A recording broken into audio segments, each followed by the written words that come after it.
আপনারা যারা ব্যবসা করেন, এটা সাধারণ বিষয় নয়। বিষ্ণু ইসলাম নিজেও ব্যবসায়ী ছিলেন। ওনার জীবনের প্রথমে তিনি খাদিজা রাদিয়াল্লাহু তাআলা আনহার ব্যবসার স্টাফ হয়ে কাজ শুরু করেছেন, এরপর নিজে ব্যবসা শুরু করেছেন।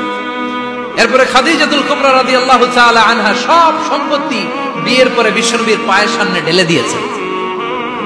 বললেন, ইয়া রাসূলুল্লাহ, এই সম্পদ আমি আপনাকে দিয়ে দিলাম, আপনি ইচ্ছামতো দিনের প্রয়োজনে খরচ করেন। সুবহানাল্লাহ বলেন। এজন্য বিষ্ণু ইসলাম আমাদের জন্য উপমা, আব্দুর রহমান ইবনে আউফ আমাদের জন্য উপমা। যারা ব্যবসা করেন তারা বিষ্ণু ইসলামের সুন্নাহ পালন করছেন। আত-তাজির আস-সাদুক আল-আমিন, বিষ্ণু বললেন সত্যবাদী আমানতদার ব্যবসায়ী, যে ব্যবসা করতে যে মিথ্যা কথা বলে না।